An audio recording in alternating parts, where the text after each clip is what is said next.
Droit de réponse à une pyromane sans cœur. Quand on dit que quelqu'un est pyromane là, c'est quelqu'un qui aime mettre le feu. Et la personne dont je vous parle s'appelle Marie-Odette Lorugnon Niabri. Elle est vice-présidente du PPACI. Et depuis Koumassi, voici ce qu'elle a dit. Le seul mérite qu'ils ont, c'est la rébellion. Ils ont découpé les enfants, éventré des femmes enceintes, coupé des têtes, brûlé des villages, coupé des tendons. Et ils en sont fiers. Vous croyez que vous êtes digne de parler de Babo comme ça? Plus jamais. Babo n'est pas leur camarade. Elle dit que vous les gens du RDR là, vous les Djoula là, parce que c'est une tribaliste ethniciste. Elle n'a pas le courage de s'assumer. Elle dit, vous les gens du RHDP, mais particulièrement RDR, et puis vous les nordistes pour être plus précis, que vous là, que à part la rébellion là, vous n'êtes rien. Et que quand vous avez fait votre rébellion là, vous avez découpé les enfants, éventré les femmes enceintes, coupé des têtes, brûlé des villages, coupé des tendons, et que vous êtes fiers de ça. Bon, Odette Lorugnon, de la manière que Krabbe Niagbe était fier d'avoir créé sa rébellion, le PANA, et puis Kone Wasena allait écraser ses couilles là. C'est comme ça qu'on est fier du MPCI. Oui, oui. Parce que quand on se parle et puis on tourne, non. Hey, oui. On est très fiers d'avoir découpé vos enfants. On est très fiers d'avoir éventré vos femmes enceintes. On est très fiers d'avoir coupé vos têtes. On est très fiers d'avoir brûlé vos villages. Et demain, si c'était arrivé, on va couper encore vos tendons. Et cette fois-ci là, on va le faire avec du matériel de dernière génération. Non seulement ça sera brutal, mais ça sera vite fait. Ah oui, on est très fiers de notre rébellion qui s'appelait le Mouvement Patriotique de Côte d'Ivoire. Oui. Parce que sans cette rébellion-là, vous aviez imposé une dictature implacable où vous faisiez les escadrons de la mort. Quand on porte tricot de la San Ouattara, tu es un homme mort. Quand H est soutenu d'être militant RDR, on le retrouve mort. Quand notre père Émile Théé ramène les Ivoiriens à la raison pour dire ce monsieur a été premier ministre, allons doucement, on le retrouve mort. Et je peux vous citer des exemples. C'est ça, les escadrons de la mort que vous avez voulu créer pour que vous décidiez de qui et comment les gens doivent vivre là. Et ceux qui ne doivent pas vivre là. C'est ça qui a fait que nous avons fait la rébellion la plus belle. Et on vous a bien servi. Ah oui, on vous a bien servi. Les têtes, les enfants, les femmes éventrées là. Ça c'était échantillon. Mais on vous attend encore en 2025. C'est là qu'on va vous servir, maman et papa, de ce que tu es en train de dire là. Si c'est ça là qui t'a choqué là, ça c'est entré en matière. Mais le meilleur reste à venir. Parce que maintenant là, on a les moyens de l'État pour faire ça en grandeur nature. Voilà des génocidaires que vous êtes, des gens remplis de leur haine, que vous avez fait tellement de mal aux gens, et vous voulez vous constituer victime, vous voulez travestir l'histoire. On est prêt. On est très fiers de la rébellion. Si c'était à refaire, on allait refaire. Et on va vous mater encore. Parce que Krabbe Niagbe a fait rébellion avant le MPCI. Mais c'est parce qu'il n'était pas garçon que ses couilles ont été écrasées en pleine journée. Donc comptez, ceux qui ont fait la rébellion sont là. D'autres même sont généraux aujourd'hui. Ils ont les moyens militaires de l'État à leur disposition. Donc là, ton Babo là, si c'est un dieu pour vous là, nous on va vous dire son vrai nom. Donc vous entendez ce qu'on vous dit tous les jours. Vous qui avez pris des gens, les brûlés vifs ici, on n'avait jamais vu ça en Côte d'Ivoire. Ah donc chez vous là, vous, c'est quand vos parents meurent, ça vous fait mal. Mais pour les autres là, quand vous tuez les parents des autres, eux ça ne doit pas leur faire mal. C'est ça qui a envoyé rébellion. On a bien tué vos parents. Ah oui. Égorgé, couper tendon, tout ce que tu veux imaginer, couper tête, brûler village, oui. Et si c'était à refaire là, on va refaire ça avec plaisir. De la manière vous pensez que vous êtes dans la sauvagerie là, et que vous, votre sauvagerie là, vous allez l'imposer aux autres là. C'est comme ça aussi. que chacun va se défendre. Et en se défendant là, on ne va pas demander à étendre avec vous. Voilà la vraie réalité qu'il faut qu'on vous dise. Si vous vous amusez pour dire que vous allez créer quoi, en 2025 là, c'est que la rébellion vous a montré là. Vous allez dire, vous-même vous allez prier Dieu pour que la rébellion n'a qu'à revenir. Parce que ce qu'on va vous montrer cette fois-ci en 2025 là, c'est tout le mal que vous nous avez fait là. Cette fois-ci, on va régler ça entre nous. Que Gbagbo n'est pas leur camarade. Toi-même, quand tu regardes Gbagbo là-haut, un homme malade, un sac à maladie, un homme indigne, un homme infréquentable. Toi, tu penses que quelqu'un a envie d'être... Qui veut être l'ami de Gbagbo? Moi, je préfère mourir. Ça veut dire, Dieu n'a qu'à me tuer 7 fois. La douleur de la mort, là, n'a qu'à faire ça 7 fois. Que d'être même militant PPAC à plus fort raison ami de Gbagbo. Grumé n'a qu'à m'écraser 7 fois. Ça veut dire, Dieu là, Grumé m'écrase. Après encore, il remet la vie, n'a qu'à m'écraser 7 fois. Je préfère ça que d'être militant PPACI. Et si, par malheur, dire que Gbagbo là, il n'a qu'à dire que lui il est camarade avec moi, ou même moi je suis camarade avec lui là, je préfère que Dieu me tue 14 fois. Je préfère ça. Vous là, vous êtes les symboles de la honte. Votre haine là vous a aveuglé à un niveau que vous ne voyez même plus le sens de la réalité. Qui a envie d'être avec vous? Votre Gbagbo là, il est tellement inutile. Regardez. Ce sont les affaires, les ministres des Affaires étrangères, les ministres des autres pays, les anciens présidents qui vont régler des problèmes. Mais tellement votre Gbagbo là, personne ne veut être camarade avec lui. Regardez comment il est rejeté, on dirait un déchet. Tout le monde l'évite. Tout le monde a honte d'être avec lui. C'est ça qui vous fait mal. Et c'est ça encore qui vient encore pour augmenter ta douleur dans ton corps. Et tu ressors avec ta haine. Mais de la manière dont tu penses que tu as la haine à revendre là, c'est comme ça que nous on a les moyens de payer et puis de collectionner. Donc on vous attend. Tout ça on est en train de se parler, c'est bouche-bouche. Mais le jour où vous allez sortir là, c'est ce jour-là vous allez savoir que ce qu'on disait là, si on va faire ou on va pas faire là, ce jour-là, vous allez savoir si on est fier de la rébellion. On est très fier de Koné Zakaria, on est très fier de Chérif Ousmane, on est très fier de Koné Messamba, on est très fier de Kwaku Fofié, on est très fier de Dakouri Tablé, on est très fier de tous ceux qui ont fait la rébellion. Ah oui, si c'est ça qui te fait mal là, bon je viens de dire qu'on est fier et que ce qu'ils ont fait là, c'était un échantillon. La prochaine fois, on va faire papa et maman de ça. Ce n'est pas par mérite que vous êtes au pouvoir. Vous avez peur d'aller aux élections. Quand la haine te domine, c'est la folie qui ressort. Alassane Ouattara vous a battu, le score est connu de tous, en 2010. Alors que c'est vous qui avez l'appareil d'État. C'est vous qui avez la CEI. Damara Picasso avait un pistolet sur lui quand il allait arracher les feuilles. Mais malgré ça, là, ce qui vous fait mal, votre honte que vous ne pouvez pas digérer là. Alassane Ouattara vous a battu dans les urnes parce que les Ivoiriens lui ont donné le mérite d'être leur dirigeant. Mais il vous a démontré avec un téléphone qu'il n'est pas un plaisantin. Il a cassé vos gueules pour prendre le pouvoir. C'est ça qui te fait mal. Est-ce que toi, une dame comme toi, est-ce que toi, tu sais ce qu'on appelle le mérite? Toi, tu sais ce qu'on appelle le mérite? Sinon, ceux qui vont demander l'argent à la présidence, là, quand tu vas demander l'argent à la présidence, à des gens qui n'ont pas le mérite d'être là, toi-même tu es quoi? Toi-même tu es quoi? C'est parce que les gens sont au pouvoir, ils gèrent bien leur pouvoir. Ce que vous n'avez pas pu faire là, c'est ça qui a gâté tous vos jeux. C'est devenu la haine. Et c'est devenu aujourd'hui une folie dans vos corps. Mais ça c'est votre problème. Il y a l'asile des fous à Bingerville. Je crois aussi à Boaké, il y a 5 amis aussi. Vous pouvez aller vous constituer dans une maison de santé mentale. C'est ce qui va vous aider. Sinon, la Côte d'Ivoire d'aujourd'hui, là, les vilaines choses que vous aviez faites avant, là, vous n'allez plus avoir l'occasion de les refaire. Que vous avez peur d'aller aux élections. On a peur d'aller aux élections. On a peur d'aller aux élections, on a organisé l'élection en 2015.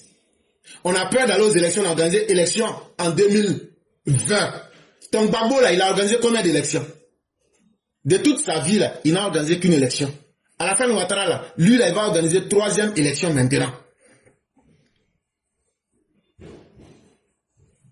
Alassane Ouattara, là, si on dit de compter 1, 2, 3, là, Gbagbo, là, Lui, celui qui avait peur d'aller aux élections, là, c'est celui qui a pris la rébellion, dont moi je suis fier, là, pour traiter avec le chef de cette rébellion. Tellement il avait peur d'aller aux élections. En 2005, il s'est donné un mandat cadeau. Donc s'il y a quelqu'un qui est fier de la rébellion, c'est vous qui aviez eu 5 ans gratuitement, grâce à la rébellion. 5 ans pour détruire et piller les biens des Ivoiriens. 5 ans pour créer l'immoralité en Côte d'Ivoire. 5 ans pour massacrer les filles, les fils, selon les ethnies. 5 ans pour ne rien servir aux Ivoiriens. 5 ans pour prendre des mercenaires angolais, togolais, sud-africains pour massacrer les Ivoiriens. Ça, c'est vous. C'est la rébellion qui vous a accordé ça. Et tellement vous avez eu peur d'aller aux élections. Gbagbo a signé un deal avec Soro. Ils n'ont qu'à laisser la rébellion va continuer. Là, comme ça, tant que la rébellion continue, Soro Guim est son meilleur premier ministre. Il a fallu qu'on fasse Laurent Gbagbo pour faire élection. Et cette élection, tellement il était incapable, c'est l'ONU même qui est venu superviser cette élection-là. Quand on dit de faire, il n'y a pas l'argent. Quand on dit de faire pas ça. Quand il dit non, attendez, je vais faire sondage d'abord Sofres. Il a fait tout ça. On l'a forcé pour faire élection. Donc en réalité, la Gbagbo n'a jamais organisé d'élection. Puisque une élection que toi-même là, tu n'arrives pas, tu ne veux pas organiser, tu n'arrives pas à organiser, tu ne veux même pas que ça s'organise là. Et que c'est l'ONU qui doit venir financer et puis organiser, même faire cadenter des Ivoiriens. On voit ta mauvaise foi. Mais Alassane Ouattara a organisé élection en 2015, en 2020 et en 2025 là. L'élection qu'il organise là, tu ne peux pas dire aux gens, je n'ai plus besoin d'argent des autres. Tellement la volonté elle a d'organiser l'élection là, il dit, il n'a plus besoin d'argent de quelqu'un. Et on va organiser cette élection. Ce que tu es en train de dire là, c'est vous qui avez peur d'aller aux élections. C'est vous qui n'aviez pas les arguments devant les Ivoiriens. Et donc, vous ne pouvez pas prendre ça, prendre vos turpitudes, pour vous prévaloir de vos turpitudes, pour faire de cela une valeur de sagesse. Ceux qui ne veulent pas aller aux élections là, c'est ceux qui sont là, coco. On dit, mais tu ne t'as pas ma pote, il y a quoi? Tu n'es pas fâché. Mais où est ton programme de campagne? Il n'y en a pas. Bon, on n'a qu'à parler de ton bilan quand tu étais président. Non, on ne parle pas de ça. C'est vous qui avez honte de vous-même. C'est vous qui avez honte d'aller devant les Ivoiriens. Et c'est vous qui voulez, dans votre haine, transformer la vérité. Vous vous trompez très mal. Alassane Ouattara, bientôt, va être à sa 3e élection organisée. Gbagbo n'a jamais organisé d'élection en Côte d'Ivoire. Il ne faisait que faire de la roubladise, du banditisme à la tête de l'État. S'entendre avec des criminels, comme tu le dis, si les rebelles étaient des criminels, pourquoi lui, il a nommé Soro Guim comme son premier ministre? Et même, il a dit que c'est son meilleur premier ministre. Donc, ça veut dire que la rébellion, là, a été une bénédiction pour vous. Donc, si ça a été comme ça, une bénédiction pour vous, et que cette rébellion a permis à Soro Guim, à Gbagbo d'avoir son meilleur premier ministre, c'est de cette même manière que nous, on est fiers de cette rébellion. Ça, on va vous dire ça. Quand les élections arrivent, ils tremblent tous. À la tête, leur président, ça tremble. Les candidats Camara pleurent. On va régler la question là aujourd'hui. Toujours quand tu parles là, c'est candidat Camara. Bon, je vais te dire, si c'est candidat qui te fatigue là, parce qu'elle a réussi là où toi tu n'as pas réussi là. En tout cas, vous étiez au pouvoir avant. Mais toi là, tu n'as même pas pu être simple ministre. Tu n'as même pas pu être simple planton. Ça veut dire que c'est parce que tu ne vaux rien. Oui. Madame, ça veut dire que Madame Marie-Odette Lorignon-Nyabri, c'est parce que tu es une vaurienne. C'est parce que tu ne vaux rien. Même Maman Kandia là, même si elle ne vaut rien de chez vaurien là, elle vaut mieux que toi. Parce qu'elle au moins là, elle a été ministre. C'est ça qui te fatigue. C'est ça qui fait bouillir ta haine. Pourquoi elle est devenue quelqu'un, mais toi tu ne vas jamais être ce qu'elle est. Parce que dans tous tes discours, c'est elle, Kandia Camara, que tu prends en exemple. Ça veut dire que Kandia Camara, là, c'est le modèle parfait pour toi. Et comme tu ne vas jamais atteindre Kandia Camara, ça te fatigue, la jalousie te fatigue. La jalousie, là, ça va devenir kyste dans ton corps. Il n'y a pas une autre femme. Toujours Kandia Camara. Sinon, là, vous aviez été au pouvoir avant. Si tu pouvais atteindre quelque chose, là, tu allais dire aujourd'hui, voilà ce que j'ai fait. Mais vous-même, avec vous, tous vos pouvoirs là, vous n'êtes rien. C'est parce que tu es une vaurienne pro-max, une promotrice de la haine, une pyromane sans cœur. Une femme qui n'est là, le 6 va devenir 9. Ça veut dire toujours en train de faire la promotion de la mort. Donc, si Kandia aujourd'hui là, son succès mais sa réussite te fatigue là, c'est que ça veut dire que toi-même tu reconnais que tu dois revoir dans ta vie et que tu dois changer ta manière de faire. Quand on vient au pouvoir, on sait qu'on doit s'en aller. Ah oui, mais est-ce que Gbagbo savait que lui devrait quitter le pouvoir? C'est facile de donner les leçons aux autres. Quand on vient au pouvoir et qu'on a été vaincu dans les urnes en 2010, il faut aller rappeler ça à Gbagbo. Si Gbagbo, si vous étiez capable de lui donner ce conseil-là, il allait quitter en 2010. En 2015, là, il allait revenir, il n'allait pas aller en prison. Mais c'est parce qu'il y avait des femmes comme toi, Odette Lerounion, imbibées de haine là. Est-ce que c'est ce conseil-là que vous avez donné à Gbagbo? Donc là, au lieu de dire des conseils aux autres, alors que c'est un faux conseil taché de haine, il faut aller dire ça à Laurent Gbagbo. Qu'en 2010 là, s'il avait su que quand il est venu au pouvoir, il devrait s'en aller là, il n'allait pas aller à la haie. Quand tu vas lui dire ça là, la réponse qu'il va te donner là, c'est la même réponse que nous on va te donner aussi. Comme c'est Kandia qui est devenu ton cauchemar là, tu vas souffrir dans ton propre cauchemar. Et tu vas te griller dans ta propre graisse. Mais la réalité là, tu ne seras jamais comme elle. Et tu ne seras jamais comme elle. Elle a été ministre des Affaires étrangères. Elle a été ministre de l'Éducation nationale. Elle est aujourd'hui présidente de l'Assemblée, comment on appelle, du Sénat. Toi là, tu ne seras jamais rien dans ce pays là. Et tu vas mourir comme une représentante de la haine. Et c'est tout ça là qui te fatigue. Que je viens pour donner conseil. Quand on vient au pouvoir, c'est qu'on doit s'en aller. Bon, vous-même là, quand vous avez perdu l'élection là, c'était le meilleur moment de s'en aller. Mais il a fallu qu'on mette Laurent Gbagbo en prison. Et donc là, si vous étiez là et que vous n'avez pas pu donner ces conseils à Laurent Gbagbo, c'est que vous êtes une bande d'hypocrites. Quand on vient au pouvoir, on a un temps seulement pour faire ses preuves et on s'en va. Et d'autres viennent. C'est des gens comme vous comme ça là. C'est toi, quand toi tu te regardes avec votre babo là. Et puis qui? C'est vous comme ça là, vous allez venir. Est-ce que les Ivoiriens ont dit qu'ils ont besoin de vous? Est-ce que les Ivoiriens ont dit qu'ils sont serrés de vous? Vous vous donnez, hein? Vous vous donnez du genre. Mais trompez-vous simplement. La réalité est en face de vous. Mais vous voulez y rester. Et quand on parle de ça, vous tremblez, vous insultez, que Ouattara sache qu'il ne sera pas ce 4e mandat. La source est PPACI relais. Si on tremble, si on tremble pas, ce que vous allez faire pour que Ouattara ne fasse pas 4e mandat là, faites. Comme nous on est là, nos bras sont croisés, on est bobo et puis on est Adama Nator, on va vous regarder et puis on va crier et puis on va passer. On va vous mordre jusqu'à dans vos os. Et l'entraînement qu'on a eu dans la rébellion là, et puis les enfants des gens que vous avez rendus microbes là, c'est qu'on va vous montrer là. Vous allez voir si la rébellion là, on est fier de ça ou pas. Et puis pour terminer, je vais te dire, Maman Kandia là, même en tant que femme là, elle est 10 000 fois plus belle que toi pour ajouter dessus. Si je mens là, prenez les 2 photos, regardez. Allez sur Google, tapez les 2 photos, regardez.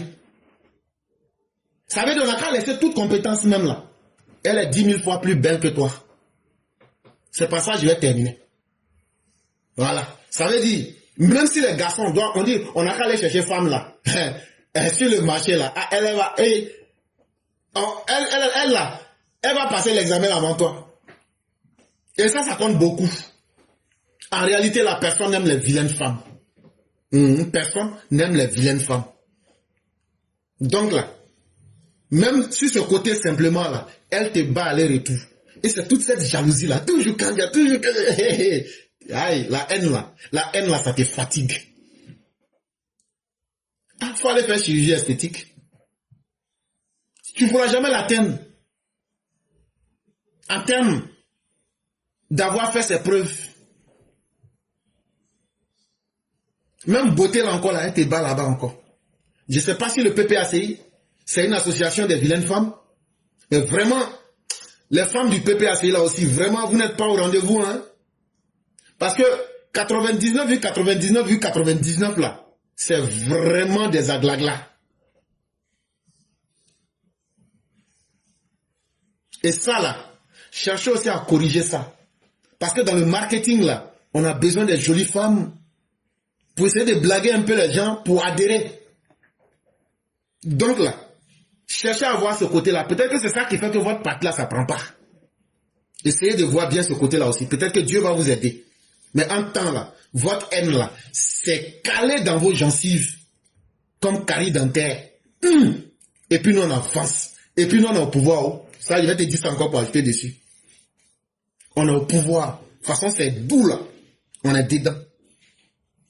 Maintenant là, 4e mandat de la 4e République, la 6e République là, c'est quand on va commencer ça que vous allez mettre vos mains sur vos têtes pour crier. Il va pas faire, il va pas faire. Aïe, mais vous nous avez dit ici que si Gbagbo n'est pas sur la liste, que la Côte d'Ivoire va se renverser et puis on va aller en enfer. On n'a rien vu. Gbagbo a dit, je donne 2 semaines, je vais lancer un mot d'ordre. On n'a rien vu. Maintenant, le nouveau mot là, si ici il dit qu'il va faire 4e mandat là, on va brûler le pays. Pays que tu vas brûler là, c'est le pays de ton papa. C'est ton village là. Sinon là, ton cancer que tu vas prendre par aigreur là, ça là, c'est ça qui va brûler ton corps. Tellement ils vont faire chimio dans ton corps là. Mais la Côte d'Ivoire là, le fait que les gens vivent en paix, le fait que vous voyez des gens dignes aller chercher leur pain au quotidien, vous qui avez entretenu des paresseux là, cette Côte d'Ivoire là, elle est terminée. On va mettre des gens qui sont responsables et qui disent on a fait et on assume. Co-rébellion. Vous ne pouvez pas frustrer quelqu'un. La rébellion était une bénédiction pour effacer les escadrons de la mort, pour effacer les criminels que vous avez fait entrer dans le pays. Est-ce que vous n'avez pas fait rentrer les Lima FS pour tuer les gens en Côte d'Ivoire? Un parti au pouvoir qui se va prendre des mercenaires sierra-léonais, des mercenaires libériens. Vous pouvez parler de rébellion à quelqu'un? Ah non, vous pouvez faire ça. Les autres n'ont qu'à s'asseoir pour vous regarder. C'est pourquoi ils ont cassé vos gueules avec la rébellion. Mais comme ça ne vous a pas suffi là, pour 2025 là, ils vont faire la totale et puis ça va finir. Concernant Odette Lorugnon, une députée par défaut a été coupée en 2001. Celle-là, c'est une frustrée. Si ce n'était pas que le RDR avait boycotté les élections législatives en 2001, celle-là pour être députée a été coupée. Elle est Simone Gabo à Bobo, mais c'est pas défaut, elle a été députée à la chose. Elle parle à chaque fois régulièrement des Tikem et des Kandia Kamara, mais non. C'est où Kandia Kamara a reçu, elle a joué là-bas. Elle a essayé même d'être députée dans la région, à Gagnon avec Gikawe. Elle a été battue lamentablement. Avec les photos de Gbagbo là-bas, ça veut dire que Gbagbo même ne pèse pas. Gbagbo n'a jamais gagné une élection. Et à Gagnois, à Daloa aussi, c'est pareil. Donc, que cette Odette Lorugnon arrête d'enfumer les gens. Elle parle à chaque fois de la guerre, notre mérite, c'est la guerre. Là, c'est un bilan qu'il faut assumer. La guerre, là, ça fait partie du bilan de Gbagbo. La paix fait partie du bilan des Ado. Parce qu'il n'y a pas eu de guerre, il a pris des dispositions, il a prêté serment sur la Constitution de protéger les Ivoiriens et leurs biens. Mais quand il vient accéder à la magistrature suprême, que tu dis que le nageur il nage, tu vois son dos, que tu sais que les gens s'entraînent au Burkina, que ce nageur-là même vient te noyer, c'est que tu as failli à ta mission, c'est que tu n'es plus le chef suprême des armées, parce que tous nous savons qu'un président, quand il prend le pouvoir, la première des choses, c'est la sécurité du pays. C'est ce que le Prado aujourd'hui a fait. Il y a des caméras partout, les satellites par là, les drones au niveau de Bouaké par rapport aux défis sécuritaires et du terrorisme. Mais c'est ça un chef d'État. Le capitaine Niaté Kate, qui a fait un coup d'État déjoué, le capitaine Abei, coup d'État déjoué. Le ministre Lida Kwasi, coup d'État depuis le Togo déjoué. Mais un chef d'État, c'est celui qui sait faire face aux menaces. Adoli ne fait pas ça. Pour dire non à chaque fois, non, c'est la crise, c'est la guerre qui m'a empêché. Mais quelle usine ou quel pont ou quelle route est en train de construire et puis la guerre t'a empêché de faire ça. Donc ils s'arrêtent avec ça. La guerre, là, c'est un bilan qu'il faut assumer. Ça fait partie de ton bilan. Tu as cédé la magistrature suprême en 2 ans et il y a une crise, une guerre. Mais c'est que tu es responsable. Donc ils arrêtent d'endormir les gens à chaque fois. Non, c'est la guerre qui a fait qu'on n'a pas pu faire ça. Même si c'est la guerre fait partie de ton bilan.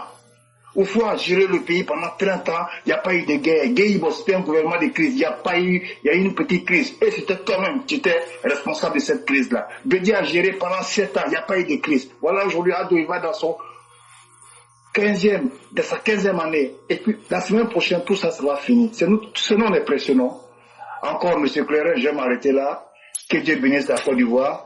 Que Dieu vous accompagne et merci encore d'éclairer la lanterne des uns et des autres. Et comme on dit, comportement des moutons, réaction du berger. Merci, M. Clairet. Merci beaucoup, cher grand maître. Merci encore pour cette belle analyse. Il faudrait que Laurent Gbagbo et sa clique comprennent une chose. Quand on a été incapable, on ne transforme pas ça en reproche vers les autres. Sinon, les mêmes moyens qu'on lui a donnés pour protéger la Côte d'Ivoire, c'est ça que Alassane Ouattara a pris pour protéger la Côte d'Ivoire et puis réaliser ses projets. Et je le dis, même si on remet la Côte d'Ivoire aujourd'hui, on est en peine, on remet la Côte d'Ivoire à Gbagbo là. Gbagbo va créer les mêmes conditions de la guerre. Parce que c'est ça, quand quelqu'un vaut rien là, il va toujours chercher une raison extérieure. Même si on lui remet la Côte d'Ivoire après 15 ans de guerre et de paix là, Gbagbo va recréer les mêmes conditions de guerre pour nous dire c'est la guerre. C'est un faux argument, c'est un argument fallacieux. Ça ne tiendra plus. Mais voilà, on vous demande qu'est-ce que vous allez faire. Ils n'arrivent pas à proposer. Donc c'est des gens qui sont profondément perdus dans ce qu'ils font. Et les Ivoiriens ne sont pas suffisamment bêtes pour hypothéquer l'avenir des fils et des filles et surtout des enfants. Nous les adultes aujourd'hui, on devrait avoir honte de mettre en danger la vie des enfants. Et ça se fait appeler politicien. Mais comme vous l'avez dit, comportement de mouton, on aura ce gros bâton de berger pour réprimer toute velléité. Et ça là, si on va le faire, mais on ne le fera pas là. C'est l'avenir qui nous le dira. Le 23, on va savoir qui sera le candidat du RHDP. Le 23 là, on va voir qui sera le candidat du RHDP. Vous n'avez pas dit c'est ça, vous attendez. Quand on va dire Alassane Ouattara c'est notre candidat là, quand il va dire oui ou non là, on va voir ce que vous pouvez faire après. Vraiment merci à vous-même. Que la grâce de Dieu nous accompagne. Et excellente soirée à vous et à toute la famille.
Oui, bonjour cher maire, comment allez-vous?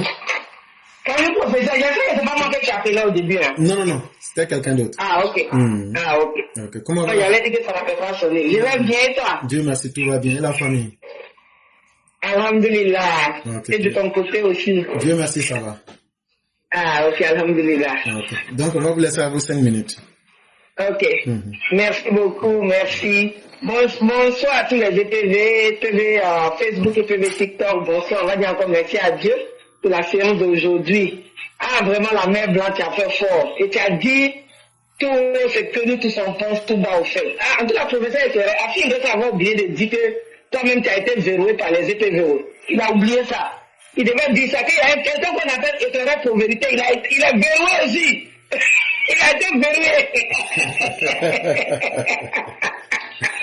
Vraiment, tout ce qu'on demande à Allah, c'est qu'Allah nous donne tous santé, longévité. Et qu'Allah nous garde toujours sur le droit chemin, qui est la vérité. Professeur éclaireur, j'ai dit ça hier et je vais répéter. On ne peut pas devenir EPV si on n'est pas vrai. Parce que tu ne pourras pas tenir. Un Bossogou ne peut pas tenir ici. Tu ne peux pas. Parce que tu vas venir, tu seras frustré. Tu as trouvé qu'on dit tellement la vérité que toi, ça te dérange. Toi, tu seras frustré. Quand on est frustré là, c'était une vérité qui est dite, qui te touche. Quand toi-même tu sais que tu peux pas faire autrement là, tu te frustres, tu t'en vas. Si le corps on est vrai là, on reste où on est. Donc moi je dis toujours, pour être EPV, il faut être vrai.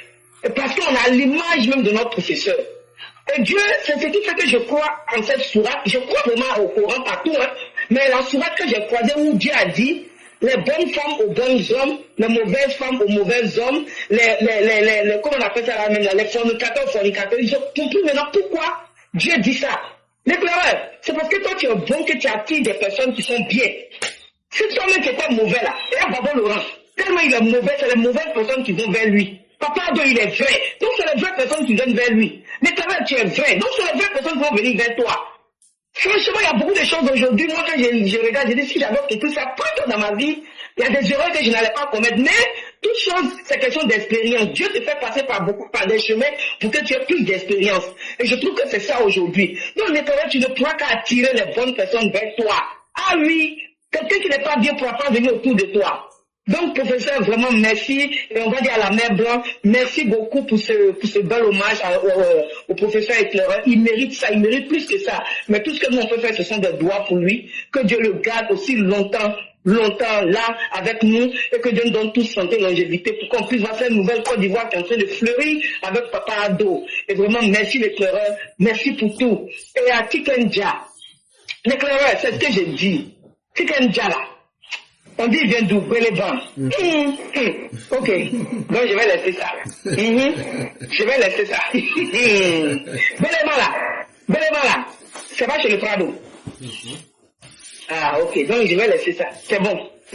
Parce que Dieu même dit que pour ton sang coulé là, ton cœur comment là, tu vas rester dans la vérité avec ton sang.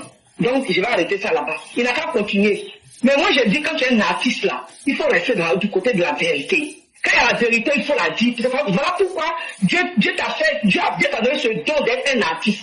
Un artiste, c'est-à-dire que tu attires les gens vers toi. Ce sont les gens qui te restent célèbres, sinon toi-même tu es zéro. Et quand c'est comme ça, il faut rester du côté de la vérité. Mais comme lui, hein, on comprend, c'est bon, il faut continuer. Maintenant, celle qui est sortie, Boubou qui est sortie pour dire que on n'a qu'à laisser son Gbagbo Laurent, on n'a qu'à laisser son quoi. Elle m'a dit que, non, franchement, dit, pays Côte d'Ivoire. Côte d'Ivoire, d'où en tout cas, c'est Papa Ado. Où saviez ça? Sinon, avant temps, là, c'est que tu as pu raconter là. Elle devrait pouvoir dire ça. C'est que tu racontes aujourd'hui là. Elle devrait pouvoir raconter qui est là aujourd'hui. Mais vous là, on vous laisse être Dieu. Dieu même vous a déjà fini. Parce que Dieu dit, quand j'aveugle là, nul ne peut te donner la vision. Donc, vous, opposition de Côte d'Ivoire là, vous êtes pris par Dieu. Vous êtes pris par la haine là. Vous n'avez aucune beauté, c'est-à-dire, la beauté même n'est pas un problème, mais quand même il faut avoir un charme. Mais quand vous regardez ce opposant, aucun charme. C'est-à-dire qu'il n'y a pas de charme parce que l'intérieur est mauvais et Dieu te dit que ce que tu as à l'intérieur, c'est ça, et sur ton visage. Il y a des vilaines personnes, là, quand on les voit, ils sont beaux comme ça. Le charme, c'est l'intérieur qui fait le charme. Donc vous là, c'est à cause de ça qu'on vous regarde parce que vous êtes vilain comme ça. Même quand vous êtes mignon, vous êtes vilain. Donc vous allez rester dans ça. Vraiment que Dieu continue de protéger nos papas Ado et tous ceux qui l'entourent, nos forces de l'ordre, que Dieu continue de les protéger, de les multiplier avec les anges, parce que partout il va avoir une mission à faire, qu'il soit toujours à la hauteur de la mission, et au-delà même de la mission, pour anéantir tous ces malfaiteurs qui se mettent autour de nous, qui disent pourquoi on est en train d'évoluer, ça ne leur plaît pas là. Vraiment on les laisse avec Dieu. L'éclaireur, merci, que Dieu te garde et nous protège tous. Merci. Vraiment merci beaucoup, chère mère. Merci encore d'avoir appuyé les propos de Mère Blanc. Merci pour toutes ces prières et que Dieu les agrée. Et merci à vous-même aussi d'être des personnes vraies, des amoureux de la vérité et de tout ce qui est positif dans la vie. Et c'est ce que vous avez dit. quand on remarque quelqu'un qui fait du bien et après qui vient effacer ce bien avec le mal, c'est déjà un symbole même de la malédiction. Et donc c'est pourquoi l'homme doit faire beaucoup attention à ses actes pour ne pas devenir l'homme de lui-même. Et ça concerne presque tout le monde, surtout ceux qui se disent des personnes publiques ou bien même ceux qui doivent conscientiser les masses. Faisons beaucoup attention à nos actes, sinon on arrive à égarer ceux qui avaient placé confiance en nous. Alors que ce qu'on demandait n'était pas la chose la plus difficile, c'était simplement de dire les choses dans leur vérité et de laisser la vie elle-même faire le reste. Merci beaucoup, chère mère. On va vous souhaiter une excellente soirée avec tout le bien que Dieu promet de nous faire. Merci infiniment et bien des choses à toute la famille. Amen, amen. Merci à tous et excellente journée à tous. Merci. Merci beaucoup.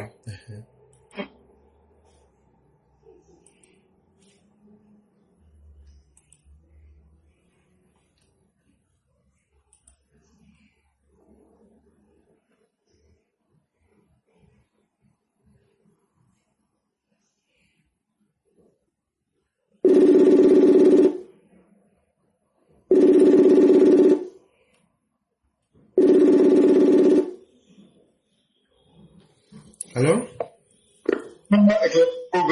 Bonsoir, Cyclone Puissance 1000, comment ça va? Alhamdulillah, ça va très bien chez vous. Dieu merci, tout va bien. La famille? Ça va, et de votre côté? Alhamdulillah, tout le monde va bien, que Dieu nous protège tous. Amen.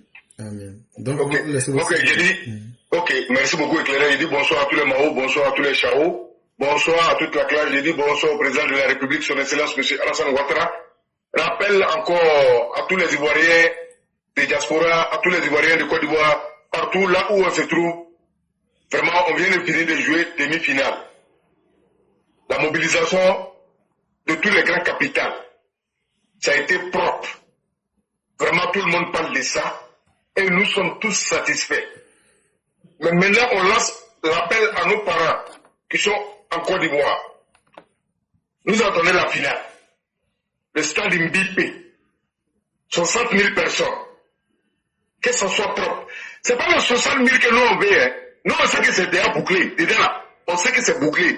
Mais on veut les 60 000 encore dehors. Qui ne vont pas avoir place pour entrer au stade. C'est de ça qu'il s'agit. Parce que c'est un début pour le relever. Et je confiance à tous nos frères et sœurs. Je sais que vraiment, ça serait au top niveau. Et c'est ce que nous attendons. Et nous sommes assis sur notre tabouret, on regarde.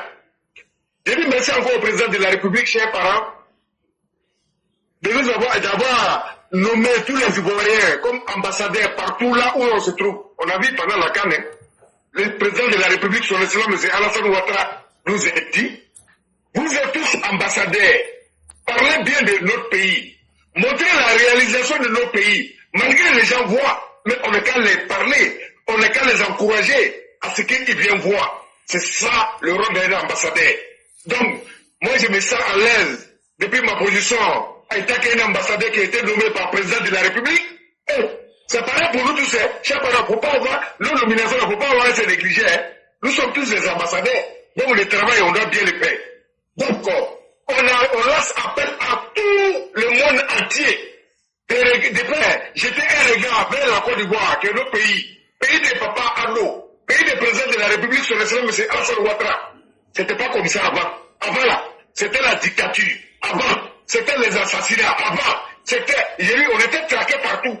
On avait honte de nos pays. Mais maintenant là, nous sommes fiers de nos pays. On parle de nos pays. On montre nos pays. Et tout le monde parle de nos pays. Ça, c'est une fierté nationale. C'est pas Arnaud qui peut faire ça. Donc, quand moi je regarde les opposants qui viennent pas, vraiment, moi je n'ai pas tant laissé là, quoi. Parce que quand on n'a rien à dire là, on peut la fermer un peu et respirer, laisser respirer les gens. C'est de ça qu'il s'agit. Nous sommes à l'image du président de la République. Il ne parle pas. Oui, mais quand on regarde de gauche à droite là, on voit qu'il est en train de parler partout en Côte d'Ivoire. Parce que partout en Côte d'Ivoire, un chantier. Donc, avant Papado, on ne s'en mêle plus parce qu'il y a tous les arguments de nos côtés pour pouvoir argumenter. Donc, les opposants, c'est qu'ils souhaitent, c'est qu'ils disent, les menaces, on va faire ça. Cher Mao et Chao, quand moi, j'entends qu'on donne le conseil là, moi, vraiment, ça ne me plaît pas. il faut qu'il décide ce terrain-là.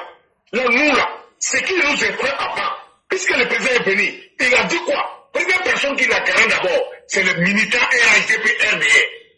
Il dit, je ne veux pas voir ça, je ne veux pas entendre ça. Et on a respecté. Mais avec tous ces respects, quand Babo voulait rester au pays, qu'est-ce qu'on a dit? On va installer Babo, on va installer Babo. Mais est-ce qu'il parle de ça encore? Il ne peut pas installer Babo. Ce qu'on a vu, ce que Babo nous a montré, devant tout le monde, en tant qu'un ancien président, par accident, qui nous a fait nous tous, c'était pour aller divorcer à l'aéroport. Quelle permanence? C'est quoi on peut dire? Donc, ce que nous on veut, ils n'ont qu'à venir, ce qu'ils sont en train de dire à Bala. Venez sur le terrain, vous allez nous dire ça. Parce que moi je vais vous dire, il y a près de 42 barrages de moi, mon patron a été brûlé à PK18. Qui n'est pas au courant? Qui peut dire c'est faux? C'est 42 barrages. Un barrage faisait 19,5 millions. 42 barrages. Ça fait combien? Qui a été brûlé dans les babos. Les chauffeurs étaient assassinés au temps des babos. On a perdu beaucoup de temps au temps des babos. Et les assassinats, on ne peut pas parler. Hein? Donc, moi, je ne peux plus attendre conseil par venant de quelqu'un pour conseiller ces là. Ils ont posé des actes, ils ont versé ça, carrément, ça va les pousser à venir à nous. Il ne faut pas que vous allez rester tranquille. Connaissez l'intérêt de la réalité. Nous, on va vous montrer qui a mis l'eau dans le coco. On va vous montrer dans le pays-là qui a pardonné. On va vous montrer qui est victime. Pas des lâches que vous êtes, des pourriers que vous êtes. Vous n'avez rien donné. Vos mentors, il est tordu, il est paché, il est fini. Il n'y a même pas de même qui porte là. C'est froissé. Taillé même là. Non, il n'a même pas bon taillé. Et puis on va parler de lui. Alors, vous connaissez votre arrivée? Arrêtez de vous amuser, hein. Ce n'est plus à ce nouveau.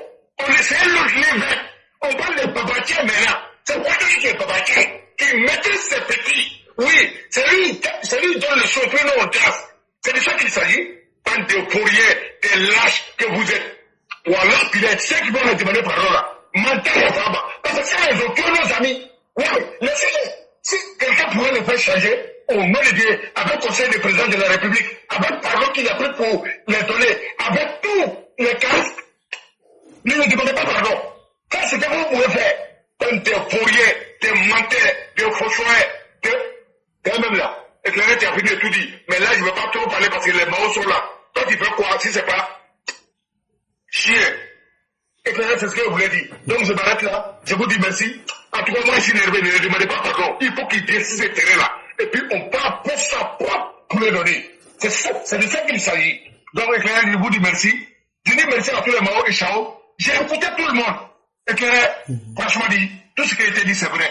Mais tous ensemble, on va se mettre ensemble comme un seul homme. Parce que nous sommes à l'image du président de la République. Et tout ce que le président fait là, il a dit que je ne peux pas arranger le pays, laisser dans la main des voyous vont gâter. Donc, la face éclairée la pauvreté, tout ce qui peut nous amener à Denis, on va faire peur pour arranger, pour ne pas que vraiment il y a problème. On va toujours se donner main dans la main pour réussir nos missions qu'on s'est données. On doit aller de l'avant, on ne doit pas régresser, on doit faire. Denis, on va aller jusqu'à la gare avec le président de la République. Pour dire vrai, nos mandats là, ça reste 5 ans. Le président va faire son 5 ans. Quand on va aller au sein d'une BIP, on va aller coller 4e étoile. Quand on finit de coller 4e étoile, on vient maintenant, on fait les 5 ans. Après, on s'en va avec le président. On va laisser la place à la jeune génération. Parce que nous avons donné ce qu'on a à donner. Il faut que ça soit clair aussi. Donc, éclairant, c'était mon intervention ce soir. Je dis merci à tous les Mao et Chao. Et ça m'écoute. Merci beaucoup. Merci beaucoup le cyclone. Merci encore d'avoir fait remonter le mercure. C'est avec beaucoup de plaisir qu'on t'écoute. Et jusqu'à 19 barras, ça c'est beaucoup, hein? Non, tu dis 50 barras, mais combien de barras là? Oui, peut-être 40. 42. Waouh. Bon, vous-même regardez de telles choses. Et c'est les mêmes qui viennent s'arrêter pour dire on vous a rien fait. Il n'y a pas de problème. Mais cyclone, il ne faut même pas te fatiguer. Même si eux-mêmes ne nous provoquent pas là. Nous, on va faire une situation là pour les provoquer. Et puis on va dire que c'est eux qui nous ont provoqués. On n'a qu'à attendre seulement. Même si Dieu même fait que eux-mêmes là, ils disent que non, Alassane Ouattara est président là, ils sont d'accord là. Nous, on va les provoquer aussi. Là, on va montrer à tout le monde ce que chacun vaut. Parce que si le pardon du président ne leur a pas donné de conseils, si le temps lui-même, avec tout ce que tout le monde voit aujourd'hui, ne leur a pas donné de conseils là, on va trouver une occasion pour leur donner un conseil final. Les chers frères, continuons à galvaniser les gens, que ce soit dans les gares routières, que ce soit dans les quartiers, que ce soit dans les grains. On n'a qu'à continuer à donner un message direct à tous nos frères. Tous ceux qui aiment la paix là. On aime la paix quand on te donne les moyens de se protéger pour demeurer en paix. La paix là, c'est pas une marchandise qu'on s'en va prendre en boutique. Il y a des gens qui n'aiment pas voir la paix. Ceux-là, on va les neutraliser. Et ça là, ce ne sera pas le gouvernement qui va venir nous dire ça. Quand on dit vous allez nous provoquer là, c'est bouche-parole. Même si vous ne nous provoquez pas, nous on va vous provoquer. On vous connaît, on sait comment vous avoir. On sait comment on va vous avoir. Mais vous avez fini, vous parlez beaucoup. Chaque fois que vous parlez là, nous on s'apprête seulement. Nous on s'apprête seulement. Les rebelles qui vous ont babouгou et puis ça vous traumatise jusqu'à aujourd'hui là. Ils sont là encore. Ils sont là. D'autres même sont devenus généraux. Mais continuez. Vous n'allez pas regretter. Vraiment, merci beaucoup le cyclone. Restons ensemble, restons déterminés. En tout cas, nous, on est avec le président jusqu'à la fin. Et ça, là, moi, je ne vois pas quelqu'un qui va nous faire changer d'idée. Et ça, là, nous, on est prêts aussi à assumer les conséquences. Parce que dans la vie, là, tu ne peux pas être un indigne pour dire, moi, je ne fais rien. Nous, on a fait un choix. Et notre choix, là, on va continuer et on va l'assumer jusqu'au bout. Et vraiment, merci à tous ceux qui vont rester dans cette voie-là. Parce que c'est ça qui fera que ils vont comprendre que si eux sont les ennemis de la paix, nous serons les partisans de cette même paix-là. Et on va les neutraliser aussi. Vraiment, merci à toi. Merci à toute la famille. Et que Dieu nous garde.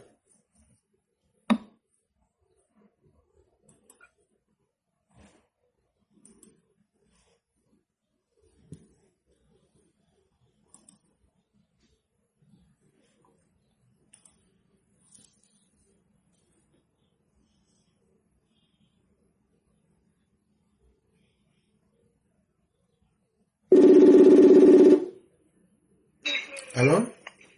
Oui, alors, bonsoir, cher éclaireur. Bonsoir, cher grand-mère, comment allez-vous? Oui, ça va très très bien. Ok, donc on va vous laisser vos 5 minutes. Ok, vraiment merci. Il n'y a pas de problème.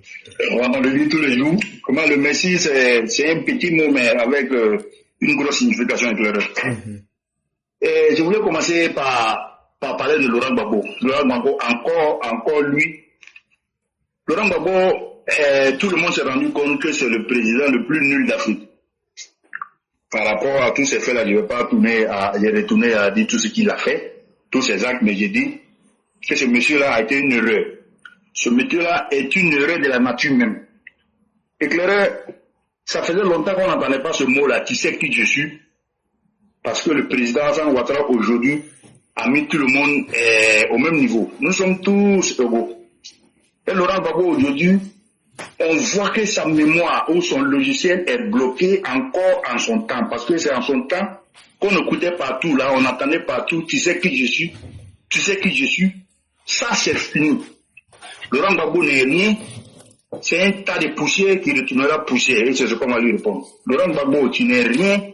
Tu es un tas de poussière qui retournera poussière. Il dit il veut se battre. Il veut la bagarre. Éclaireur, Laurent Gbagbo, il sait. Nous tous, nous savons qu'aujourd'hui, là, la bagarre qui cherche, elle ne va pas avoir. Mais, comme le ministre l'a dit à Paris, le 15, là, dans cette mobilisation exceptionnelle, on l'a frappé quand on était à la position, on l'a frappé quand on arrive au pouvoir. S'il fait là, on va le frapper. Et puis, on va le frapper. Donc, voilà, des bagarres qui cherchent là, nous sommes bagarreurs, mais en même temps, nous disons que aujourd'hui, on n'a pas de temps pour bagarrer. Mais s'il veut, on va le frapper, éclaireur, puis on va le frapper. Laurent Gbagbo dit encore qu'il veut laver son honneur. Éclaireur, je dis que Laurent Gbagbo a eu des occasions, a eu plusieurs occasions pour laver son honneur. Un président de la République, c'est le premier des Ivoiriens. En tout cas, c'est le poste où toi là, si tu n'as pas pu faire quelque chose là-bas, éclaireur, c'est pas dans le village, petit village là que tu peux faire quelque chose. Si tu es président de la République et que tu n'as pas pu laver ton honneur, Laurent Gbagbo est encore venu s'enfoncer Laurent Gbagbo même là, il a eu plusieurs occasions de laver son honneur. Mais ce n'est pas un enfant digne. Laurent Gbagbo n'est pas digne. Laurent Gbagbo est une erreur de la nature. Et clair, je vais m'arrêter là concernant Laurent Gbagbo pour aboutir sur Tidiane Thiam. Mais d'abord le PDCI. Le PDCI, je remercie cette dame-là, Valérie Yapo, qui a démontré que le PDCI, tout le monde n'est pas lâche. Il y a encore un peu de dignité là-bas. Parce que quand on a vécu sous la direction, en tout cas sous la même mise du président Félix Houphouët-Boigny, là on peut comprendre, c'est le père fondateur. On vient encore vivre sous la même mise d'Henri Konan Bédié. On peut, c'est difficile à comprendre, mais on a accepté.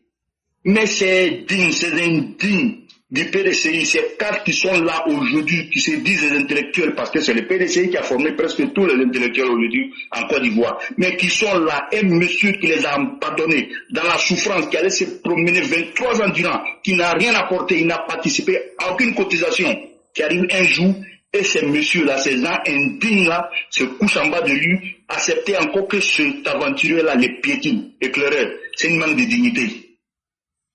Ça, c'est le PDCI. Le PDCI, il peut accepter ce qu'il veut. Il peut vendre les parties, mais la Côte d'Ivoire n'est pas à vendre, et ça a été démontré. On a démontré que la Côte d'Ivoire n'est pas à vendre. Tidiane Thiam est un aventurier qui ne peut rien apporter. Il n'a rien apporté à sa maison, c'est pas la nation tout entière qui va apporter quelque chose. Il ne peut rien apporter éclaireur. Pour finir vraiment, comme on n'a pas trop le temps, et puis, est-ce que Dieu même avait fait le combat de ces gens indignes là encore, qui sont encore PDCI? En mettant Tidiane Thiam sur la scène, Dieu même a fait le combat, mais encore ces gens-là, manque de dignité, manque d'honneur, ont accepté encore que Tidiane Thiam, non seulement il démissionne, il manipule les tests, il vient encore marcher sur eux. Et puis ils sont encore dans les rues, là, ils disent qu'ils sont dans les rues en train de les suivre. Mais les députés qui sont allés voter, qui sont allés marcher, les députés qui votent les lois là, et ils ont accepté pour aller marcher pour Tidiane Thiam. Ça c'est une... non. Les niveaux là, vraiment, ils peuvent rien nous apprendre d'éclairer. On va pas finir ce débat-là, on va pas finir ce discours-là sans parler du Houphouët-Boigny. Sans parler du Houphouët-Boigny. Le président Alassane Ouattara. Éclairé, c'est le meilleur simplement de sa génération. Aujourd'hui, on voit, le président Alassane Ouattara, il est dans une dimension spirituelle. Il voit même pas les gens là comme des adversaires. Quand Laurent Gbagbo traitait des gens comme ennemis, pas adversaires, il a bien dit, mais comme des ennemis. Mais aujourd'hui, le président Ouattara les traite comme des frères, il traite tout le monde de la même manière. Le président Alassane Ouattara, aujourd'hui, il est dans une dimension spirituelle. Il faut le prendre. Il faut l'accepter. Aujourd'hui, comme je l'ai dit, Alassane Ouattara, éclairé, c'est un homme de valeur, un homme de devoir, un homme de vision, un homme d'union. Éclairé, toi, vraiment, qui nous apprend beaucoup de choses là. Allons-y voir notre devise. Union, discipline, travail. Est-ce que ces valeurs qu'il y a décrites là, c'est pas dans notre devise? Un homme de valeur, un homme de devoir, un homme de vision, un homme d'union. Et que je vais finir par dire, dans l'union, la discipline, si nous travaillons là, on va s'en sortir. Vraiment, je tiens à le dire. Merci à toi. Le combat est dans le bon sens. Vraiment, j'aime à le dire. Et puis voilà, éclaireur, je ne peux qu'être content, qu'être heureux qu'aujourd'hui là, on voit l'ouverture que tu donnes, l'ouverture qu'on se donne. On est intelligent, hein? On a des gens intellectuels et on est en train de le voir. J'avais une fois dit que le président de la République nous avait dit qu'il y a une douzaine de cadres qu'il peut proposer pour gérer le pays. Claire, je te jure, je te mets dans cette liste-là. Je te mets dans cette liste-là. Ce qu'on apprend ici, ce qu'on a appris dans ça, je te mets dans cette liste-là. Vraiment, je te laisse donner encore, apporter encore le savoir. Le savoir, c'est pour nous. Vraiment, merci pour tout ce que tu fais. Merci à tous ceux qui participent au développement de notre pays. À sa tête, le président Alassane Ouattara. Merci. Vraiment, merci beaucoup, cher grand maître. Merci encore de tout ce que vous avez dit. Vous avez dit vrai et tout ce que vous avez dit est tellement propre. Tu sais qui je suis? Je suis Laurent Gbagbo. Moi, je peux te répondre que tu n'es qu'un spermatozoïde frustré. Bon, et puis là, on va aller où? Mais la Côte d'Ivoire n'a plus besoin, voilà. Mais la Côte d'Ivoire n'a plus besoin de ces discours irresponsables.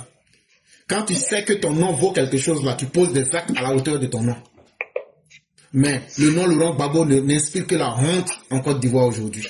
Et c'est ce que les Ivoiriens retiennent. Et grand maître, merci encore d'avoir dit ce que l'homme Ouattara est.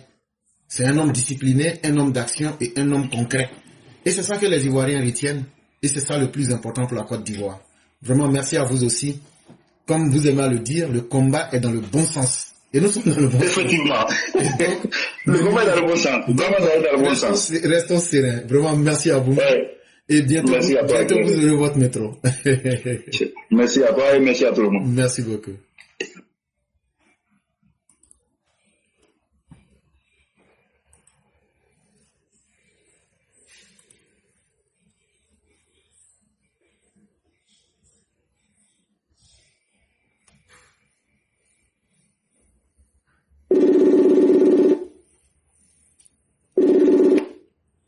Allô?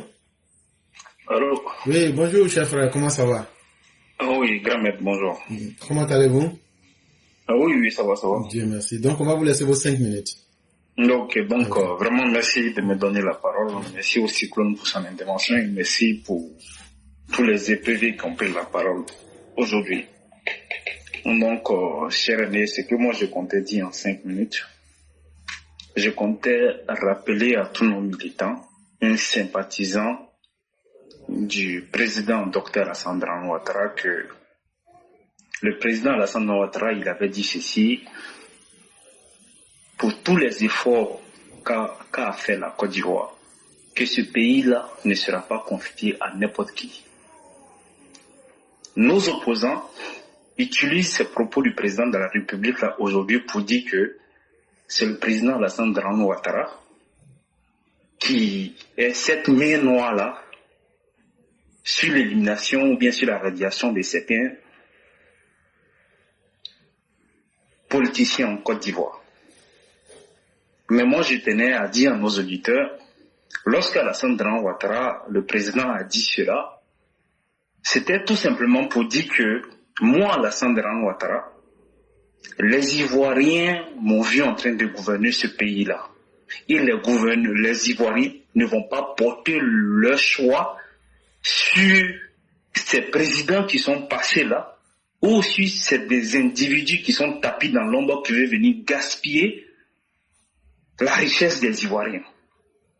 Donc, pour ce faire, le docteur Alassane Ouattara, lorsqu'on l'observe, il a commencé déjà même par libérer l'expression en Côte d'Ivoire pour que la liberté d'expression soit une réalité, de telle sorte à ce que les Ivoiriens aujourd'hui puissent être intéressés à ce débat politique qu'on a. Il faudrait que les Ivoiriens aujourd'hui, à travers les débats politiques, à travers des débats télévisés, les Ivoiriens puissent déjà faire la différence entre le mensonge et le vrai. Donc, c'est ce qui nous a permis, nous, qui avons commencé à suivre la politique en 2010, de nous en rendre compte que, en Côte d'Ivoire aujourd'hui, on a deux types de politiciens. On a des politiciens en Côte d'Ivoire qui se jouent les intellectuels les plus sachants. En réalité, ce sont de gros ignorants. Et on est un groupe de politiciens qui savent faire de la politique, qui savent pourquoi ils sont à la tête de ce pays-là, et de jour en jour, ils ne font que améliorer les conditions de vie des Ivoiriens. Et ça, c'est grâce à Alassane Ouattara, à la liberté de l'espace audiovisuel, à la liberté d'expression aujourd'hui, que nous, dans la grande majorité des Ivoiriens, on n'arrive plus, on est beaucoup exigeant envers ces hommes politiques. Alassane Ouattara, c'est quelqu'un qui ne cesse pas de me surprendre tout le temps. Alassane Ouattara, il a également dit ceci, il a dit que mais sur le plan de l'éducation, sur le plan de la scolarisation en Côte d'Ivoire, l'exigence des investisseurs faisait que nos jeunes n'étaient pas compétitifs sur le marché de l'emploi. Parce qu'aujourd'hui, le monde se transforme.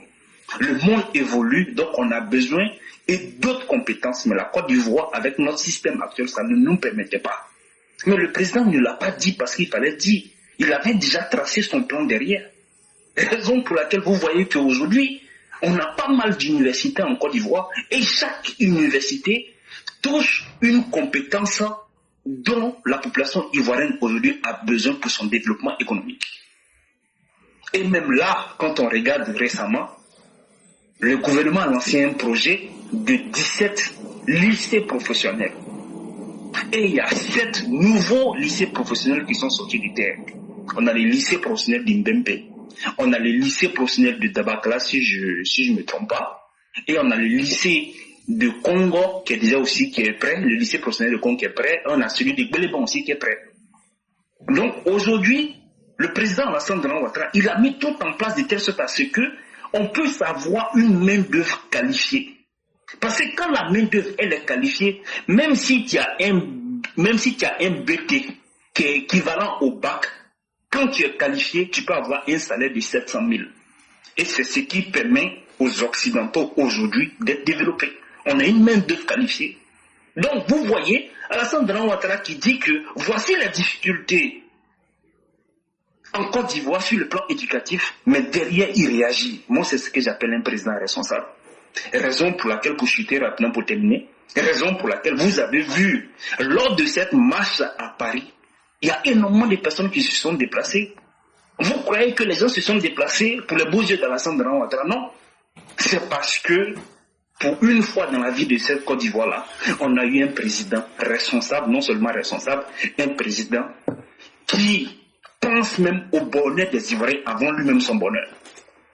Parce qu'avec l'âge qu'il a aujourd'hui, il faut avoir l'amour pour le peuple ivoirien de continuer toujours à te donner autant.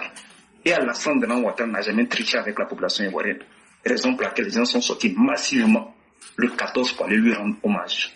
Et moi, je tenais à féliciter toutes ces personnes-là qui se sont déplacées.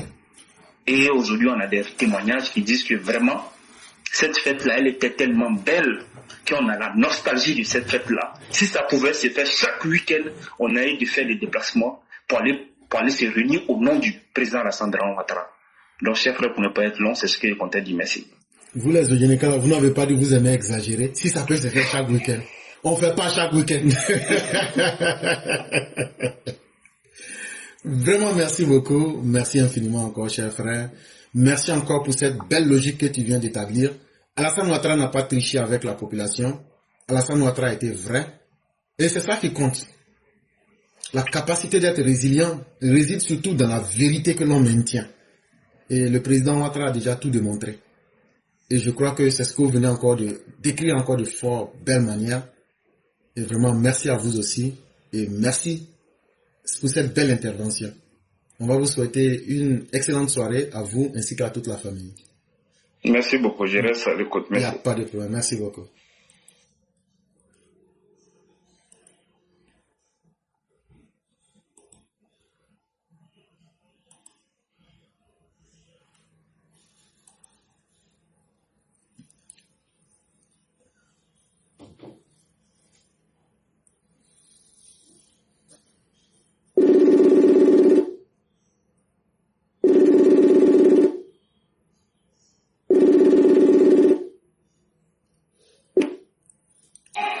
Allô? Allô? Bonsoir le conquérant, comment allez-vous? Oui, bonsoir cher frère, je vais très bien chez vous. Dieu merci, tout va pour le mieux. D'accord. Ok, on est tenu par le temps. Oui. Et si 5 minutes vous arranger? Oui, je ne veux pas être long aujourd'hui. Il n'y a pas de problème. Je vous remercie de me donner la parole. Je prends la parole avec un plaisir particulier. Ce qu'il faut comprendre, il s'agit toujours de l'opposition.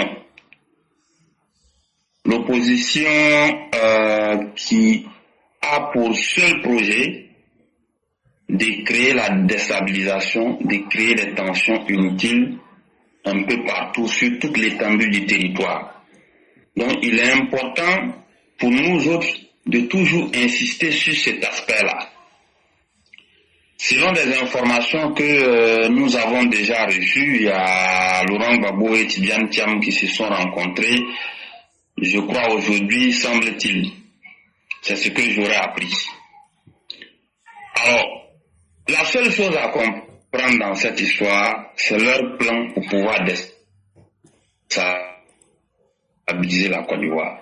L'ex-CNT qui revient à l'ordre du jour, avec pratiquement les mêmes acteurs, sauf que il y a un qui n'est plus de ce monde, c'est Henri Konan Bédié. Et comme vous le savez, en 2020, Laurent Gbagbo, Tidiane Thiam, Guillaume Soro, Pascal Affi-N'Guessan, Simone Eyve Gbagbo, Charles Blé Goudé, tout cela, ils étaient comptables du CNT. Alors aujourd'hui, lorsqu'on voit que ce sont les mêmes qui sont en train de faire la surenchère, les choses se comprennent assez facilement. L'opposition actuelle est en train d'organiser des jeunes pour créer des émeutes, pour créer des révoltes, pour créer un scénario de chaos et de désordre. Et il y a des recrutements même de jeunes qui sont en cours et certains même ont déjà été effectués. Cela se comprend aisément, d'autant plus que Laurent Gbagbo affirme clairement qu'on doit s'apprêter pour la bagarre. Les tournées du PPACI sur toute l'étendue du territoire ont servi à faire des recrutements de jeunes qui vont venir pour créer les désordres. Le PDCI également est dans la même logique. Sauf qu'ils vont étape par étape, comme je l'ai dit depuis hier. Dans un premier temps, ils testent leur système de mobilisation à travers des meetings, à travers des marches. On essaie ça. Et après, qu'est-ce qui va se passer? On va décider d'un jour où on va appeler les militants, PPACI, PDG bien sûr, à paralyser le pays à travers les marches. Et après ça, on va procéder par des opérations de terreur qui vont consister à couper des arbres pour faire tomber, à incendier des biens, à casser des magasins, ainsi de suite. Et après ça maintenant, on va chercher à avoir la sympathie de certains officiers qu'ils ont dans l'ombre certainement, qui vont sortir pour pondre des déclarations, pour en appeler à l'insurrection et aussi au coup d'État. Et vous allez voir que derrière ça, ils ont déjà leur gouvernement qui est prêt. Ils vont même un jour incessamment donner la liste du gouvernement ou bien ils vont appeler à la mise en place d'un gouvernement pour pouvoir assurer la relève d'après eux. Voilà un peu leur plan. Face à la situation, je l'ai toujours dit, tout ce qui relève du maintien de l'ordre, de la défense, de la sécurité, ça, moi j'ai pas mission de parler de ça publiquement, mais j'ai dit quelque chose toujours.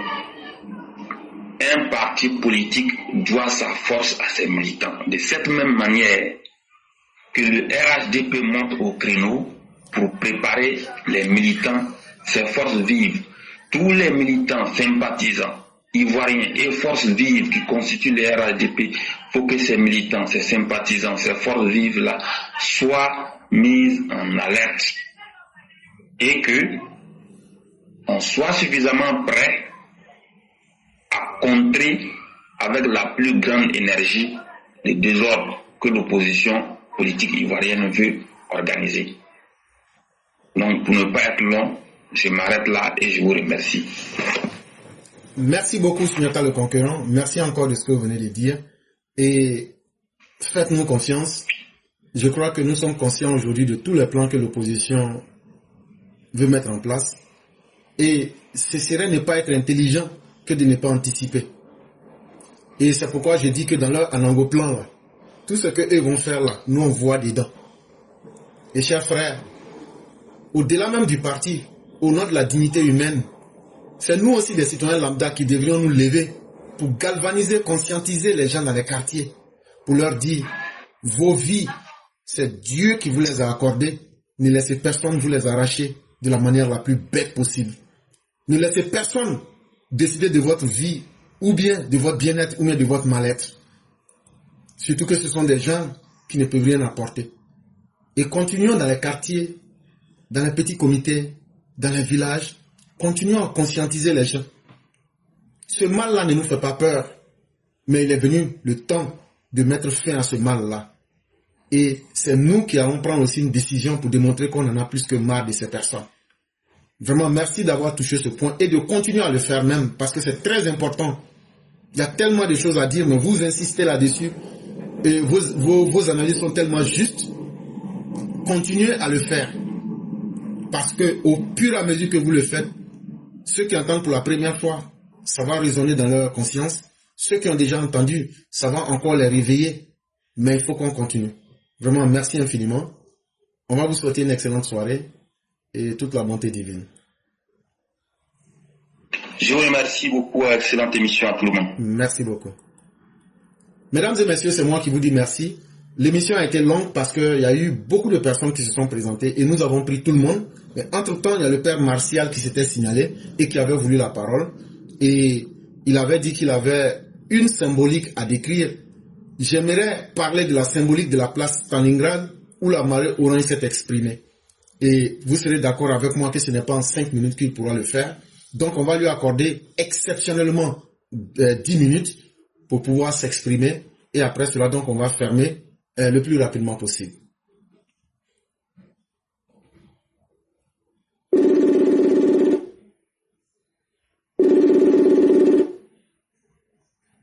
Allô?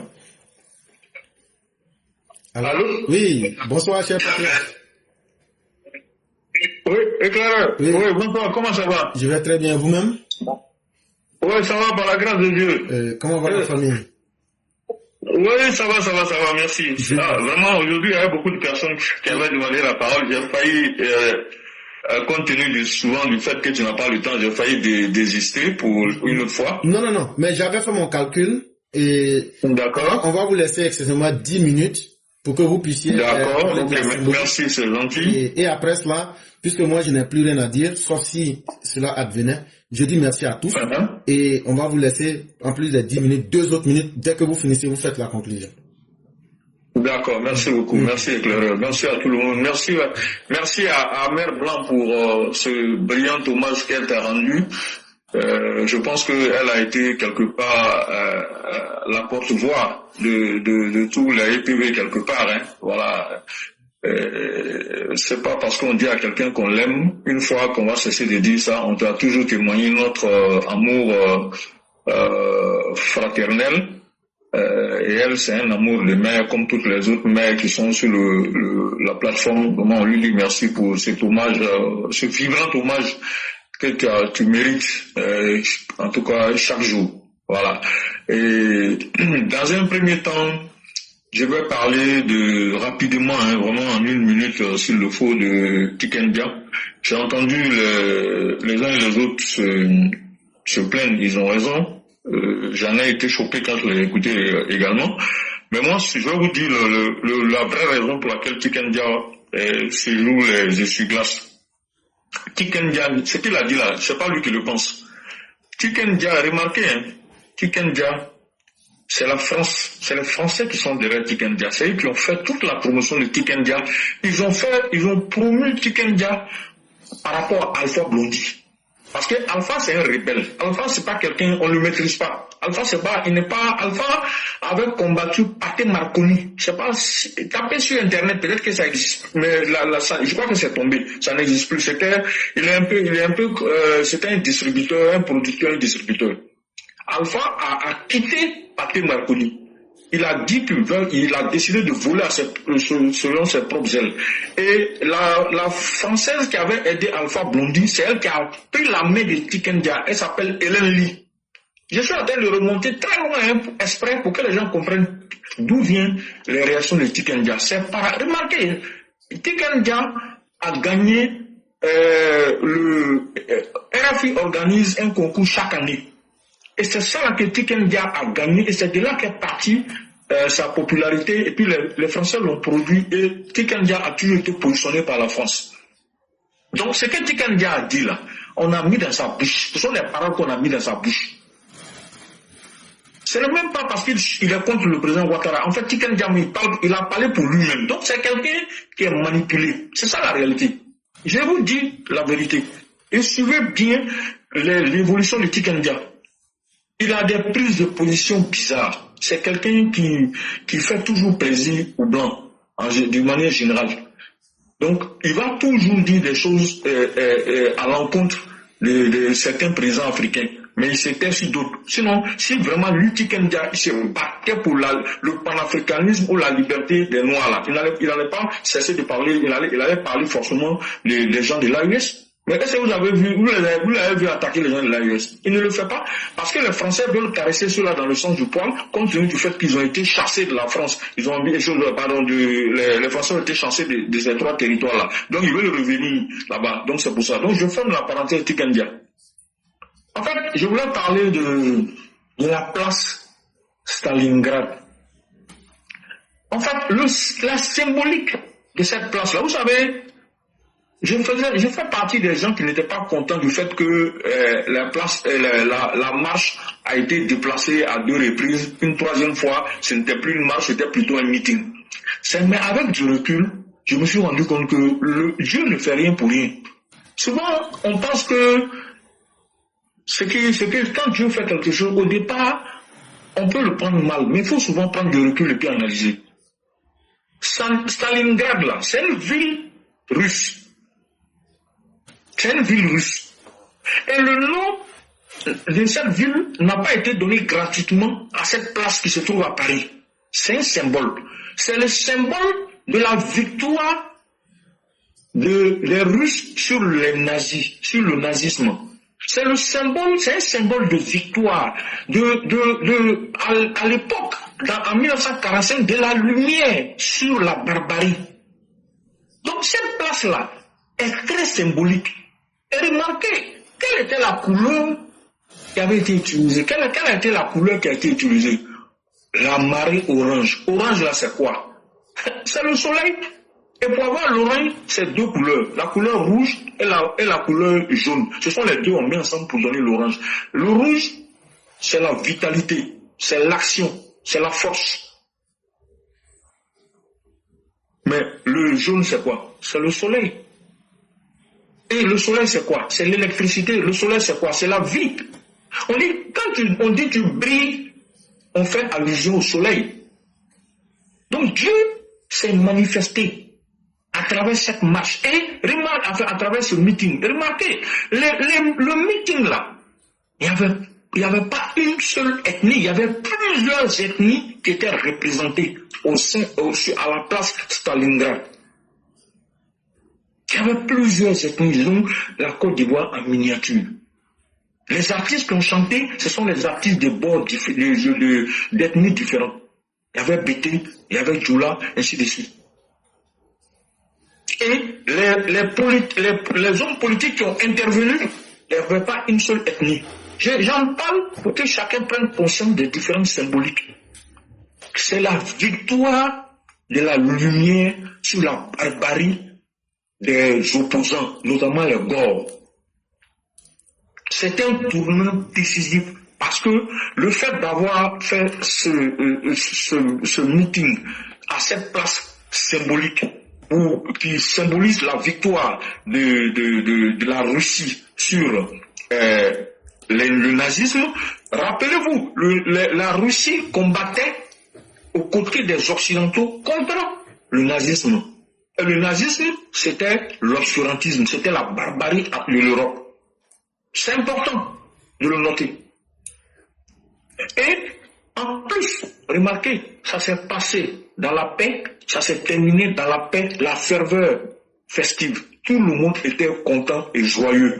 Les EPV ont distribué la nourriture et à boire et à manger à tout le monde. Donc, cette place Stalingrad, pour me résumer sur la symbolique, c'est un symbole mémoriel au départ. Mais pour nous,